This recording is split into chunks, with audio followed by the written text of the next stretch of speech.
everybody, welcome back to Miss Fortune Berry's Art Studio. Today we are going to learn how to make these Salvador Dali sculptures. So we are going to make a bird.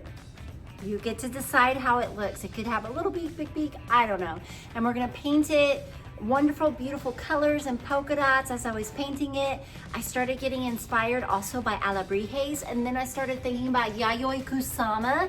So there are so many artists and art connections you can make teaching this lesson. So let's get started. So to start, you're gonna need a small block of wood. Mine is about 3.5 by 5.5 inches, and I drilled 2 holes in it, and then you are going to paint it black with black acrylic paint. This is our base. To start, we are going to start with a little piece of wire bent in half, kind of like a little U shape. And then you are going to you can use brown paper towel, newspaper, some manila paper. What I like to do is I like to wad it into a ball, and then I'm going to start taping it. It doesn't need to be a super tight ball. I'm going to start taping it up so that it stays. And when you tear this tape, you want to pinch it and pull away like that. So you're not pulling the tape, as that's not going to work for you. So you just get you off a nice piece and tear. And then I'm going to see, is that a good size? That's a little small. I think I want it a little bit bigger, and I want it attached to that. So so you may have to play around with it. I'm going to wrap my paper around the top of my wire and wad it up so that it's attached to my wire. And then I'm going to tape. And I also like to put the tape, because otherwise see how it's kind of moving around? I like to put the tape right on the wire and kind of wrap it around. And with this tape, you have to make sure it's tight and press down, or else it pops back up. So you want to use your fingers, pinch it down, really force it to stay down there.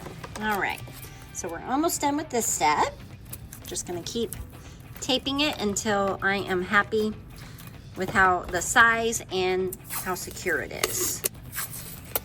All right, so you see that, how that's kind of sticking up? We don't want anything sticking out, because we want our clay to go around it smoothly. So try to make sure everything's pretty flush, pretty flat. See how all of this is sticking up? I'm gonna take my tape, put it over it. I think that is pretty good. All right, so now we have our clay. This is our Model Magic. So I actually opened quite a few packages before I found a fresh one. So make sure if you're doing this with your class, you probably want to order some fresh Model Magic for this step. It works way better to wrap it. So I'm gonna take a piece, I'm gonna flatten it out. So you want it thin, not too thin, but pretty thin.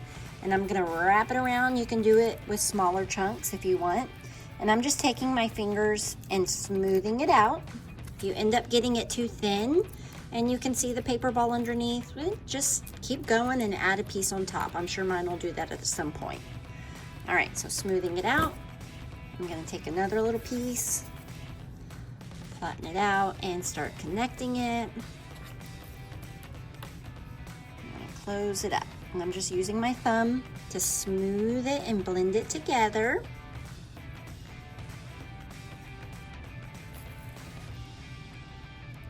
And you want to make sure every part of your tape is covered as well.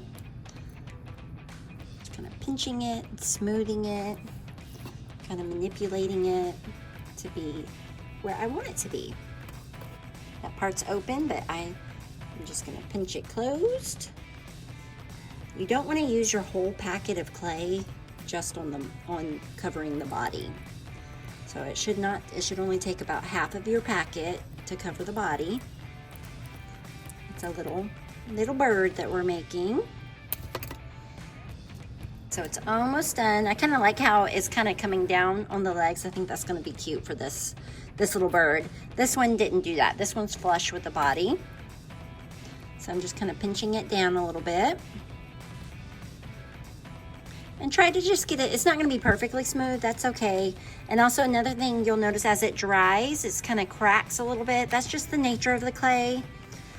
We will paint it and that'll help disguise some of those cracks. Okay, so I have my body ready. It is a little bit more flat in the front and the back. So we'll see how that turns out. So now my head, you're just gonna take a ball of clay, roll it up, see what size you want it to be before you glue it down. So I'm making, that one's a little bigger than I wanted it, so I'm gonna make it a little bit smaller. There we go. And see what side do I want it on. I am gonna put it here. Make sure you press it down real good. Now as all these parts dry, they should stick together. If for some reason you have a little part that falls off after it dries, no worries, we can glue it on. Not a big deal at all. So I have a little head there, and then I'm going to make, I feel like I need to build up the behind here a little bit more. So I'm gonna do that. If that happens to you, no worries, we can add clay to build it up. So, and then I'm going to also make it into a little tail feather. So I'm just adding a little bump here to give it more of a dairy air, if you will. And then I'm going to add some tail feathers.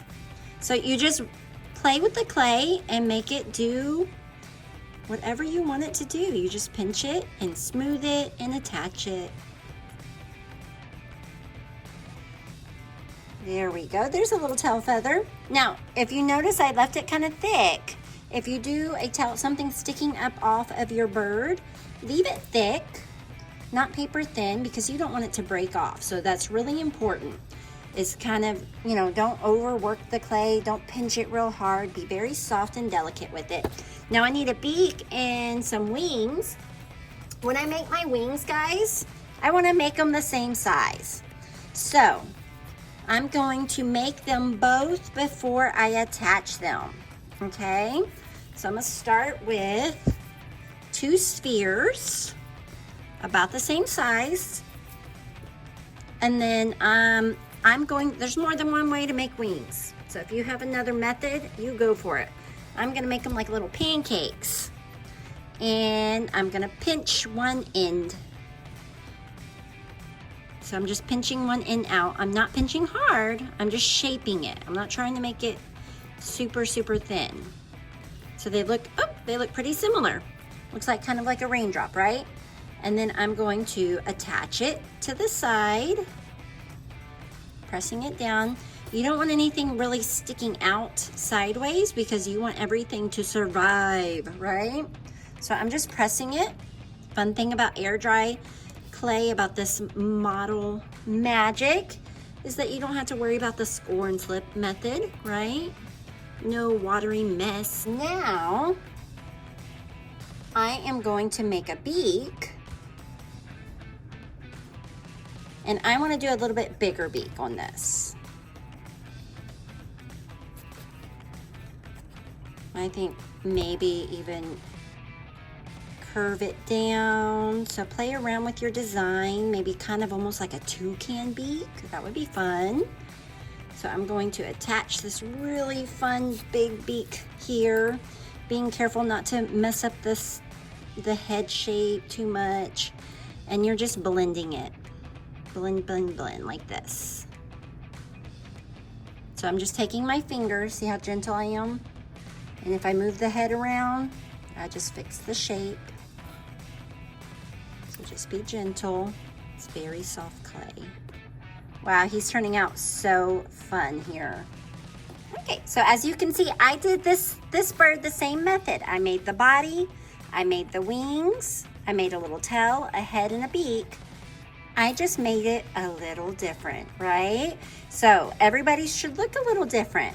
So just take your time to look over your bird if you have time and try to smooth out details. You can see mine's still pretty bumpy, that's okay.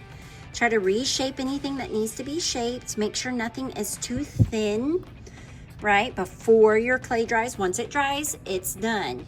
Now, you can add details like little eyes, little textures to it, or you can leave it nice and smooth and wait to do all those details with the paint. So what I do is you can make the eyes. You could totally make the eyes by making them kind of bulge out, right? You can make 2 little spheres here. Just super simple. Make a little ball there. And you can stick them on, or you can draw. I like that. Very dramatic little bird here.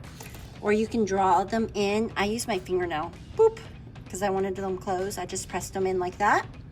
Or you can press them in with a pencil. And then if you want to do some texture, you can. So you're just pressing gently. You can't draw on it like a normal pencil, right? You're pressing the texture in. So I'm pressing it in, whatever texture design you want, like so. Whatever you do on one wing, I would do on the other wing. You have to be so gentle because you don't want to mess up your form that you worked so hard on creating, okay? I might even do some on the tail feather. I'm just doing simple little lines. You could do like the little U shape here. You could use your little fingernails or draw them in with your pencil. Just some fun texture. Maybe a little dot in the eye. Okay, he is ready to dry. Once it's dry, we can paint it. So I started by painting my bird with solid colors. So you need to put a base coat, choose your color. You can paint the whole thing one color, or you can block it out, and maybe your wings are a different color, maybe your head's a different color, but it's solid colors. You are not painting polka dots or designs on your bird yet. You need to get it a nice layer of paint, its undercoat, if you will. And carefully, if you're blocking it out, you need to make sure that you use the right size brush. So you can see here, I switched to a little tiny thin brush so that I could get in really closely and get all the little details close to the wing. And you want to make sure that you check each little spot, look above it, beside it, behind it, below it. Make sure you paint every single little white spot on your bird. So I am taking my time. This took me a while to do because I took my time. And when I painted larger areas, I used a larger brush. When I was ready to do itty bitty tiny detailed areas or little small areas that I need to get into, as you can see here, I used a small brush.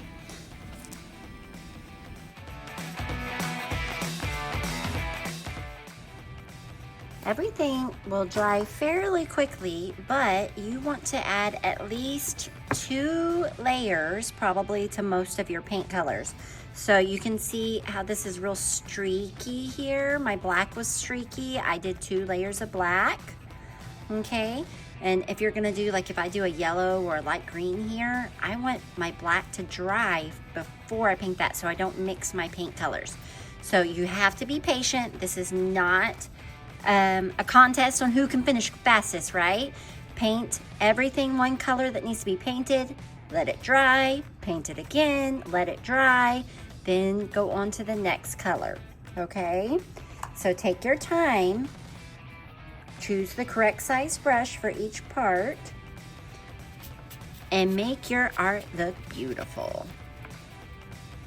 So I have everything painted a solid color. I have a solid base coat on everything. I painted everything twice, so it didn't look streaky. I'm loving how he's turning out.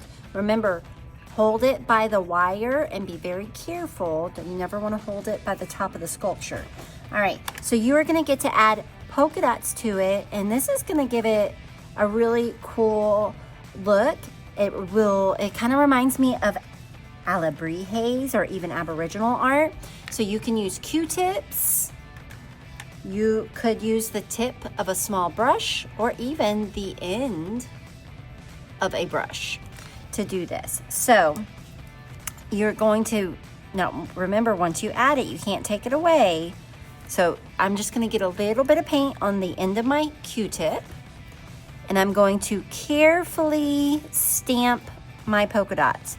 I am not pressing hard because I don't want a circle, a little dot inside my dot. I'm just carefully, softly touching the surface to make my polka dots. So you can do it with a Q-tip. You could do it with a paintbrush where you just gently. Now we're not going real fast. This is a very slow, precise process. So you can see the tip of my brush makes an even tinier dot. The end of my brush, same idea. Kind of like a medium dot, depending on what size your paintbrush handle is. Okay, so you're just adding a design with your polka dots.